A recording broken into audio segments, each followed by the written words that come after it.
Days నుంచి మనం చూస్తా ఉన్నాం. ఢిల్లీలో కొన్ని సంస్థలు కాక్రోచ్ జనతా పార్టీ పేరు మీద జంతర్ మంతర్ దగ్గర అక్కడ డెమాన్స్ట్రేషను చలో పార్లమెంట్ అనేటటువంటి కార్యక్రమం తీసుకోవడం జరుగుతుంది. అసలు ముందుగా ఈ కాక్రోచ్ జనతా పార్టీ అసలు ఏంది, ఎలా ఉన్నది, ఏంది ఒక్కసారి మనం ఆలోచించుకోవాలి.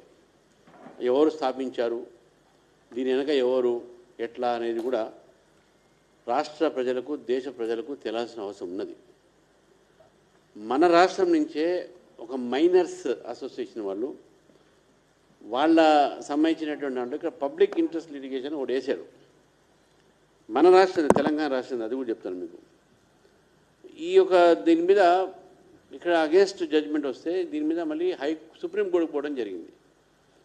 సుప్రీంకోర్టులో ఒక some advocate party in person ఈ యొక్క పబ్లిక్ ఇంట్రెస్ట్ లిటిగేషన్ వేయడం జరిగింది. మళ్ళీ ఆ రోజు అక్కడ ఉన్నటువంటి ఒక ఆ కేసులో వాదోవాదాన్ని విన్న తర్వాత supreme court judge, chief justice of India వారు ఇది పక్కా బ్లాక్మెయిల్ కోసం వేసిన కేసు, ఇది ఏంది, నువ్వు అడ్వకేట్వి, అసలు నీ అడ్వకేట్వేనా అని చెప్పి బార్ కౌన్సిల్కు లెటర్ రాసి ఎంక్వైరీ చేయమని చెప్పేసి ఇటువంటి అన్ని పనికిరాని పిటిషన్లు కొంతమంది వేస్తున్నారు.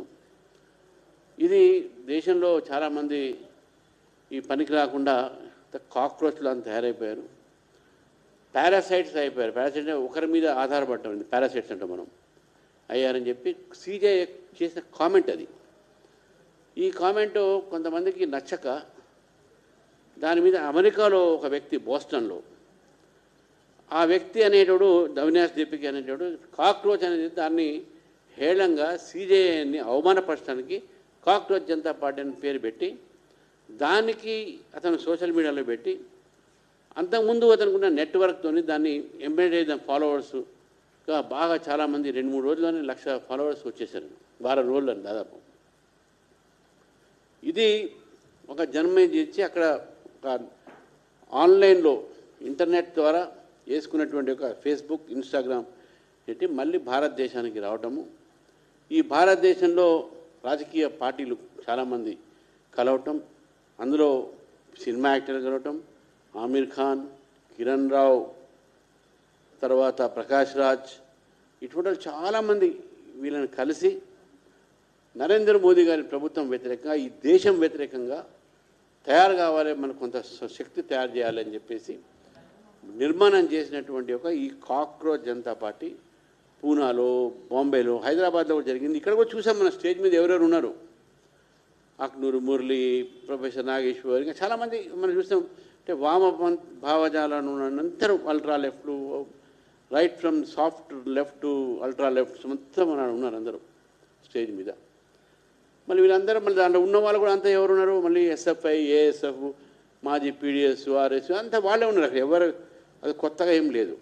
ఈరోజు కూడా జంతర్ మంతర్ దగ్గర జరిగినటువంటి ఒక కార్యక్రమం ఏదుందో అందులో ఏఎస్ఏ, జేఎన్యూలో ఉన్నటువంటి ఒక ఆర్గనైజేషను, అదేవిధంగా ఎస్ఎఫ్ఐ, ఏఎస్ఎఫ్, తర్వాత ఇతర పార్టీలన్నీ కూడా కలిసి పొలిటికల్ పార్టీ లీడర్స్ అందరూ కలిసి, అందులో కాంగ్రెస్ లీడర్స్, సిపిఐ లీడర్స్ వీళ్ళందరూ కూడా కలిసి ఈ యొక్క నిర్మాణం చేసి వాళ్ళ పేరు చెప్తే ఎవరు రారు, వాళ్ళు అంతా అమ్ముడుపోయే కేసు కాదు, ఇప్పుడు సోల్డ్ అవుట్ కేసులు ఇవన్నీ.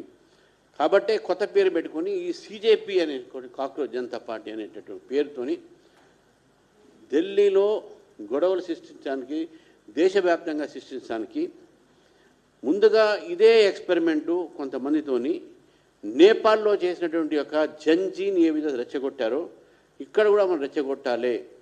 దీని తర్వాత హసీనా, షేక్ హసీనా బంగ్లాదేశ్లో ఏ విధంగా అయితే చేశారో ఆ విధంగా కూడా మనం ఇక్కడ తయారు చేయాలి.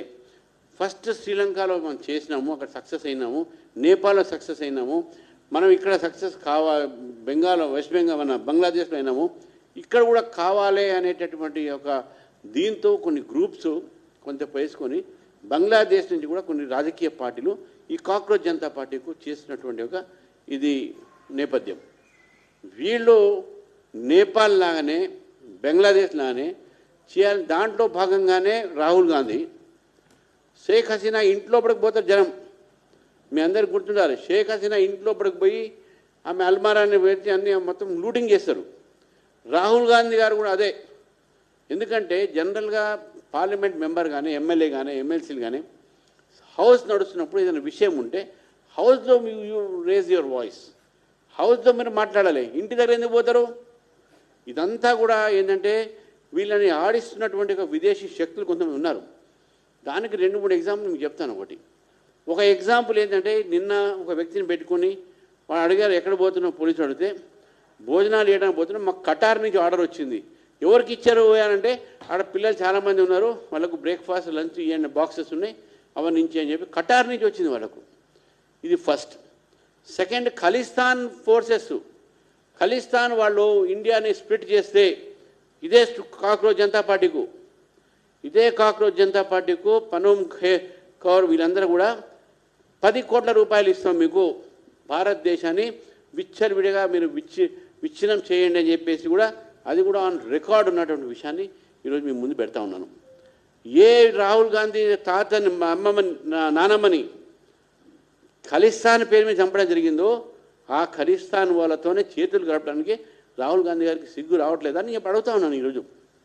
ఇది ఒకటైతే, ఈ దేశ వ్యతిరేక శక్తులను కూడా మాట్లాడుతూ ఉన్నాను ఈరోజు. ఏమని? నీట్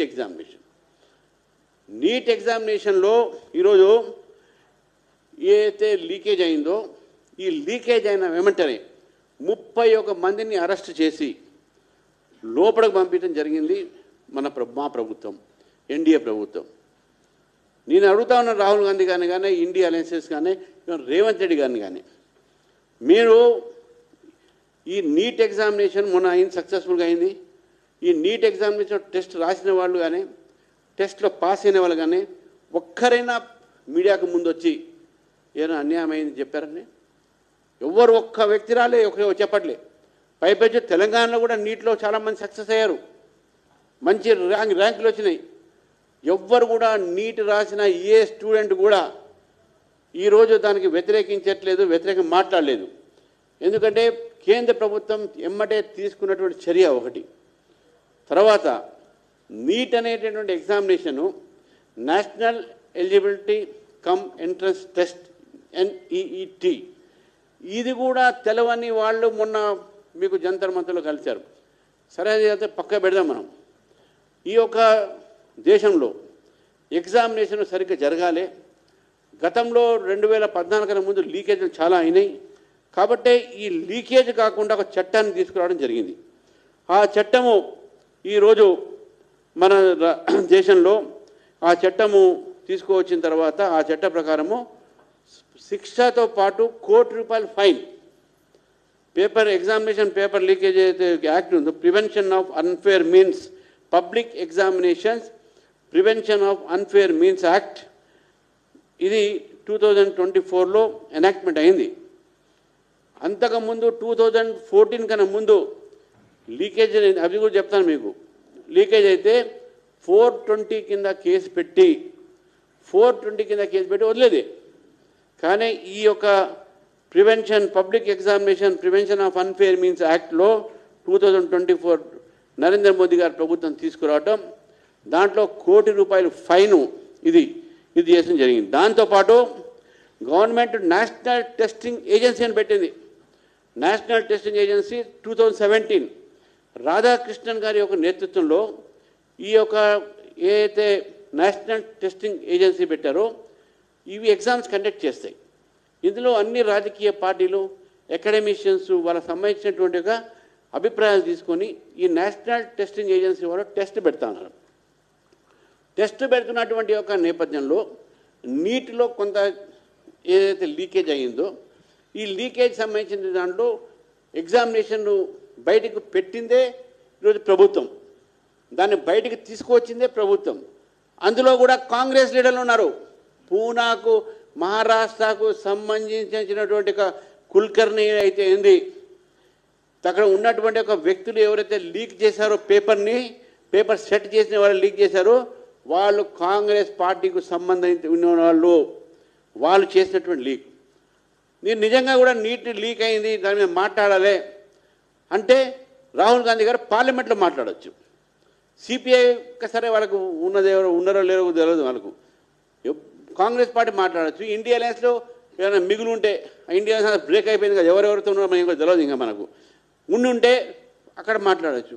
బయట రోడ్డు మీద ఏంటంటే నాకు అర్థం కాదు. సరే, ఇది నీట్ ఎగ్జామినేషన్ సంబంధించిన దాంట్లో నేను చెప్తాను. ఇప్పుడు ఒకటి నేను అడుగుతా ఉన్నాను ఈరోజు రాహుల్ గాంధీ గారిని కానీ రేవంత్ రెడ్డి గారు కానీ, ఇక్కడ మీరు పేపర్ లీకేజ్ గురించి మాట్లాడుతున్నారు, ధర్మేందర్ ప్రధాన్ గారి రెసిగ్నేషన్ గురించి మాట్లాడుతూ ఉన్నాను. మీ పేపర్ లీకేజ్ 2014 ముందు, పేపర్ లీకేజ్ 2014 ముందు తమిళనాడు, మన వెస్ట్ బెంగాల్ టీఎంసీ, తమిళనాడులో ఏఐడిఎంకే, ఒడిశాలో బీజేడీ ప్రభుత్వం ఉన్నప్పుడు ఈ మొత్తం 53 కాంగ్రెస్ పాలిత రాష్ట్రాల్లో లీకేజ్ అయినాయి. టీఎంసీ వెస్ట్ బెంగాల్ 7 లీకేజ్ అయినాయి, ఏఐడిఎంకి అప్పుడు 7 లీకేజ్ అయినాయి, బీజేడీ ఒడిశా 6 లీకేజ్ అయినాయి, ఆమ్ ఆద్మీ పార్టీ ఢిల్లీలో ఇప్పుడు ఉన్నటువంటి దీంట్లో 6 అయినాయి, ఎస్పీ ఉత్తరప్రదేశ్లో పరిపాలించే 3 అయినాయి, ఎన్పీఎఫ్ నాగాల్యాండ్లో అప్పుడు వాళ్ళ యూపీఏ ప్రభుత్వం ఉన్నప్పుడు 3 అయినాయి, బీఆర్ఎస్ తెలంగాణలో ఉన్నప్పుడు 2 అయినాయి లీకేజు, సిక్కింలో 2 అయినాయి ఇప్పుడు నాన్ బీజేపీ గవర్నమెంట్ ఉన్నప్పుడు, వెస్ట్ బెంగాల్లో సిపిఎం ఉన్నప్పుడు 2 లీకేజ్ అయినాయి, జేఎంఎం ఉన్నప్పుడు 2 లీకేజ్ అయినాయి, డిఎంకే తమిళనాడు ఉన్నప్పుడు 2 లీకేజ్ అయినాయి, ఆంధ్రప్రదేశ్లో టీడీపీ ఉన్నప్పుడు 1 లీకేజ్ అయింది, ఎన్పీపీ 1 లీకేజ్ అయింది, ఎంఎన్ఎఫ్ 1 లీకేజ్ అయింది, యునైటెడ్ ఫ్రంట్ కోalitionలో 1 అయింది, డిఏఎన్ నాగాల్యాండ్లో 1 అయింది, ఢిల్లీ ప్రెసిడెంట్ రూల్ ఉన్నప్పుడు ఒకసారి ఒక రూల్ అయింది, లీక్ అయింది. తర్వాత paper leakage India alliance partners, మన 2014 తర్వాత కొన్ని రాష్ట్రాలు ఇండియా అలయన్స్ ఉన్నాయి, అక్కడ టీఎంసీ ఉన్నప్పుడు 7 లీకేజీలు, ఈ మధ్య కాలంలో 7 లీకేజీలు, జనతాదళ్ ఆర్జేడీ అప్పుడు నితిన్ కుమార్ ఉన్నప్పుడు 2 లీకేజెస్, అప్పుడు జేడీయూ మాత్రం విడిపోయి అక్కడ ఉన్నారు వాళ్ళు, సిపిఎం వెస్ట్ బెంగాల్ అంతకుముందు 2 అయినాయి, డిఎంకే ఉన్నప్పుడు 2 అయినాయి, ఎస్పీలో మళ్ళీ 3 అయినాయి. ఇది మొత్తం జరిగినటువంటి ఒక లీకేజెస్. ఈ లీకేజెస్లో నేషనల్ లెవెల్ పేపర్ లీక్ చెప్తున్నాను, మొత్తం నేషనల్ లెవెల్ అయిన leakages 2014 CBSE class 12 leakage, 2013 SSC CGL leakage, 2012 AIIMS post graduate medical examination leakages, 2011 life insurance corporation of India recruitment exam leak, all India entrance examination 2011 leakages, 2011 AIIMS entrance leak, Ravi Atri case అని అంటారు దాన్ని, 2010 Indian navy lower division clerk leak examination leakage, 2010 railway recruitment board assistant loco pilot and assistant station master exams leakages, 2008 RRB assistant loco 2007 clerk grade examination nationalise bank leak, అదేవిధంగా ICIA common proficiency test CPP అంటే దాన్ని 2007లో leak అయింది, 2006లో all India post graduate medical examination, ఇది railway recruitment board 2006, 2005 common entrance test for engineering 2005 to CBSE class 12 board exams, 15 లీకులు. అంటే ఇన్ని లీకేజెస్ అయినటువంటి ఒక ఈ కాంగ్రెస్ హయాంలో చెప్తా ఉన్నాను నేను. తర్వాత Rajasthan university paper leak, RSPSC leak, అంటే కాంగ్రెస్ గవర్నమెంట్లో లైబ్రేరియన్ రిక్రూట్మెంట్ రాజస్థాన్ ఒకటే నేను చెప్తాను. దీంట్లో forest guard recruitment, senior teacher పంజాబ్లో పంజాబ్ ఎంట్రన్స్ టెస్ట్, హిమాచల్ ప్రదేశ్లో subordinate, HP university medical examination leakages, ఇవన్నీ కాంగ్రెస్ ప్రభుత్వం అయినటువంటి ఒక 2003, 2006, 2017 Haryana board examination 2011 before BJP government came, 2016 Uttarakhand Congress ఉన్నప్పుడు, 2000 Delhi university BCom examination paper leakage, Gujarat SSC examination leakage, Maharashtra HSC examination leakage, Karnataka KPSC division assistant clerk, Kerala INC ఉన్నప్పుడు UPA government ఉన్నప్పుడు వాళ్ళ SSLC examination leak, Kerala CPM government ఉన్నప్పుడు +2 leak, Jharkhand ముక్తి మోర్చా ఉన్నప్పుడు JSC junior engineering examination leak. ఇవన్నీ leakage పెట్టుకొని ఈరోజు ఏమీ మాట్లాడుతూ ఉన్నారు. వెస్ట్ బెంగాల్లో మళ్ళీ, తెలంగాణలో 2 సార్లు లీక్ అయినాయి, ఆంధ్రప్రదేశ్ 2 లీకు, తమిళనాడు ఎగ్జామినేషన్స్, ఒడిశా, ఉత్తరప్రదేశ్లో మళ్ళీ 2 సార్లు బీఎస్పీ ఉన్నప్పుడు ఇవన్నీ లీకేజీలు అయితే నేను ఈరోజు ఈ ప్రభుత్వాన్ని అడుగుతా ఉన్నాను. అప్పుడు ఎడ్యుకేషన్ మినిస్టర్స్ 2006లో లీక్ అయినప్పుడు ఎయిమ్స్ పేపరు, అప్పుడు ఎడ్యుకేషన్ మినిస్టర్ రిజైన్ చేశాడా? చేయలే. హర్యానా టీచర్ రిక్రూట్మెంట్ బోర్డులో లీకేజ్ అయితే ఎడ్యుకేషన్ మినిస్టర్ రిజైన్ చేశాడా? చేయలే. ముంబై యూనివర్సిటీలో లీకేజ్ చేస్తే కాంగ్రెస్ పార్టీ రూలింగ్లో చేయలే. Jammu and Kashmir medical admissions leak అయితే నేషనల్ కాన్ఫరెన్స్ కాంగ్రెస్ పార్టీ లీకేజ్ అయింది, రిజైన్ చేశారా? చేయలే. రాజస్థాన్ రిక్రూట్మెంట్ రీసెంట్గా కాంగ్రెస్ పార్టీ ఉన్నప్పుడు గెహ్లాట్ గారు ఉన్నప్పుడు ఎడ్యుకేషన్ మినిస్టర్ రిజైన్ చేశాడా? చేయలే.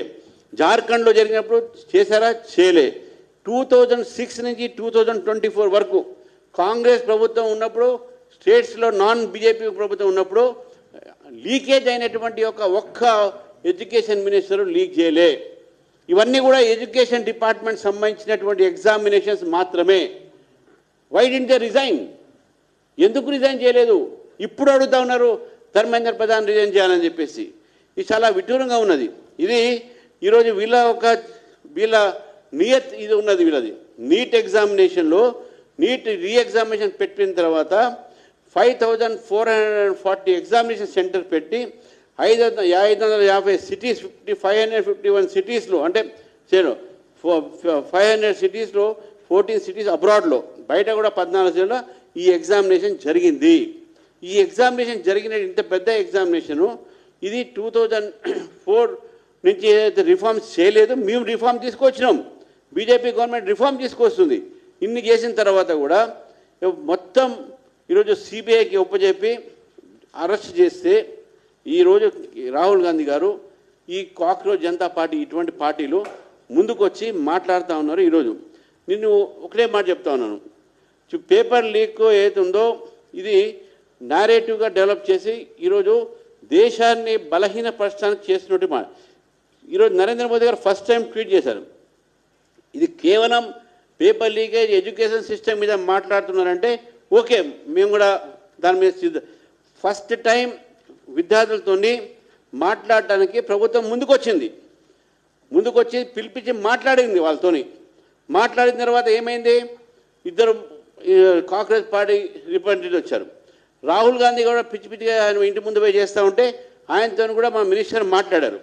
మా మినిస్టర్ మాట్లాడి జితేందర్ సింగ్ అని ఎక్స్ప్లెయిన్ చేసే ప్రయత్నం చేశారు. భయ్యా బాబు ఇది తప్పు, నేను మాట్లాడితే పార్లమెంట్లో వచ్చి మాట్లాడు, రోడ్డు మీద బాగుండదు అని చెప్పి సంజాయించిండు. సరే, ఆయన అగ్రి అయిందా లేదా అనేది వేరే మాట. ఈరోజు ఏదైతే మనకు సంబంధించినటువంటి ఒక బీజేపీ ప్రభుత్వము మేము తీసుకువచ్చినటువంటి ఒక ఏదైతే రిఫార్మ్స్తో పాటు ఈరోజు యువకులకు చేసే పని ఈరోజు చెప్తా ఉన్నాను మిత్రులారా. ఈరోజు అన్ఎంప్లాయ్మెంట్ గురించి వీళ్ళు మాట్లాడుతూ ఉన్నారు. Government recruitment and employment opportunities NDA ప్రభుత్వం వచ్చిన తర్వాత ఇప్పటి వరకు 12 లక్షల అపాయింట్మెంట్ లెటర్స్ మేము ఇవ్వటం జరిగింది. 19 రోజుగారు మిలాలు జరిగినాయి. 51,000 యంగ్స్టర్స్కు మేము ఉద్యోగాలు ఇచ్చినాం. ప్రధానమంత్రి వికసిత్ భారత్ రోజ్గార్ యోజన కింద 20 లక్షల మందికి ప్రతి 6 నెలలకు జాబ్స్ వచ్చేటటువంటి ఒక నిర్మాణం చేసే ప్రయత్నం చేస్తున్నారు. తర్వాత మీకు skills development, entrepreneur self employment, startup India, ప్రధానమంత్రి ముద్రా యోజన, దీని ద్వారా చాలామంది యువకులకు ఈరోజు ఉద్యోగ అవకాశాలు పెరిగినాయి. ఎడ్యుకేషన్ అవకాశాలు కూడా పెరిగినాయి. యూనివర్సిటీస్ పెంచినాము, ఐఐటీస్ ఎన్ఐటీస్ పెంచినాము, ఎంబీబీఏ మెడికల్ కాలేజ్ పెంచినాము. తర్వాత స్టూడెంట్స్ ఎన్రోల్మెంట్ 4.5 కోట్లు పెరిగినాయి. 2014 నుంచి 4.5 crores more students have join the education courses. Expansion of IITs, IIMs, తర్వాత మెడికల్ ఎడ్యుకేషన్ డెవలప్మెంట్ చేసినాం. ట్రైబల్ స్టూడెంట్స్కి అవకాశం ఇచ్చి చాలా ట్రైబల్ యూనివర్సిటీస్ కూడా పెట్టినాం. ఏకలవ్య మోడల్ రెసిడెన్షియల్ స్కూల్, అంటే ఎడ్యుకేషన్ సిస్టంలో తీసుకువచ్చినటువంటి ఇది. చివరికి నెంబర్ ఆఫ్ జాబ్స్ గురించి వీళ్ళు ఎంప్లాయ్మెంట్కి మాట్లాడుతూ ఉన్నారు. 2004 to 2014 అప్పుడు jobs created by government of India 2.9 crores. 2004 to 2015 job created by UPA government, it was 2.9 crores. 2014 to 2024 jobs created 17 crores, 17 crores. 2017-18 to 46.8% employment rate ఉంటే 2025లో ఈరోజు 57.4% ఎంప్లాయ్మెంట్ రేట్ పెరిగింది. ఈ ఒక 4 నెలలు. 2017-18లో అన్ఎంప్లాయ్మెంట్ రేట్ 6% ఉంటే దేశంలో 2025లో 3.1% వచ్చింది. ఈరోజు కంపారిజన్ మనం చూసుకుంటే ఈరోజు నంబర్ ఆఫ్ వర్కర్స్ 2021లో 9.7 crores, ఇప్పుడు 12.8 crores, 31% గ్రోత్ రేట్ ఎంప్లాయ్మెంట్లో. తర్వాత మీకు ఇవన్నీ కూడా మీరు చూస్తూ ఉంటే ఎంప్లాయ్మెంట్ పెరుగుతూ ఉన్నాయి, అన్ఎంప్లాయ్మెంట్ రేట్ తగ్గుతూ ఉన్నది. అన్ఎంప్లాయ్మెంట్ ఈరోజు ఎందుకంటే ఎడ్యుకేషన్ అండ్ ఎంప్లాయ్మెంట్ చెప్తున్నారు. నేను రాహుల్ గాంధీ గారిని ఎన్డీఏ ప్రభుత్వం ఈరోజు మేము తీసుకొచ్చినట్టు ఐఐటీసు, ఎన్ఐటీసు, ఏఎమ్స్, ఐఐఎమ్స్ మేము పెంచినాం, డబుల్ చేసినాం, ట్రిపుల్ చేసినాం. మీకన్నా ఎక్కువ మేము మంచిగా విద్యార్థులకు ఉద్యోగాలు ఇస్తున్నాం, మంచి విద్యా అవకాశాలు ఇస్తున్నాం.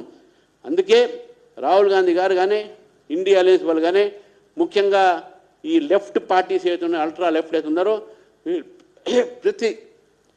ప్రతి చోట ఇటువంటి ఒక కార్యక్రమాన్ని చేసి దేశంలో వీళ్ళు విచ్ఛిన్న శక్తులకు డెవలప్మెంట్ చేసి ఇక్కడ వైలెన్స్ క్రియేట్ ప్రయత్నం, హింసాత్మకమైన సంఘటన చేసే ప్రయత్నం చేస్తున్నారు. హైదరాబాద్లో కూడా వీళ్ళు చేసే ప్రయత్నం చేస్తున్నారు. మా దగ్గర దానికి సంబంధించిన రికార్డ్స్ కూడా ఉన్నాయి. నేను ఒకటే మాట్లాడుతున్నాను రేవంత్ రెడ్డి గారితో, వీళ్ళందరూ కూడా దేశ వ్యతిరేక శక్తులు.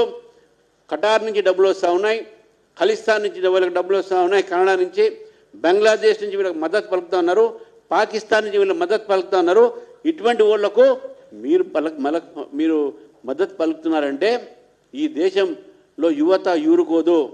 ఈ దేశంలో యువత భారతదేశం పట్ల ఉన్నటువంటి ప్రేమ, భారతీయులుగా వాళ్ళకున్న గౌరవము అవుతుందో నరేంద్ర మోదీ గారు వచ్చిన తర్వాత ఉన్నది. కాబట్టి ఎన్ని విదేశీ యొక్క తత్తులతో మీరు కలిసి ఈ యొక్క దేశంలో యువతని చెడగొట్టే ప్రయత్నం చేసినా, నేపాల్ లాగానే వెస్ట్ బెంగాల్ మన బంగ్లాదేశ్ లాగానే శ్రీలంక లాగానే యువకులు మీ అమ్మట రారు, వారు మొత్తం దేశంతోనే ఉంటారు.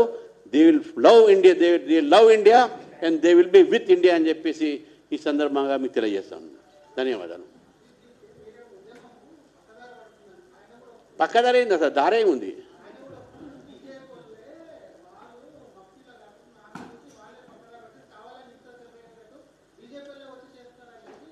వీడియో కెమెరాలు తీసి చూడమని చెప్పండి, వీడియో కెమెరా చూడమని చెప్పారు. అదే మనం అందరం ఇప్పుడు ఇవాళ రేపు ఎవ్వరు కూడా దాగలేదు.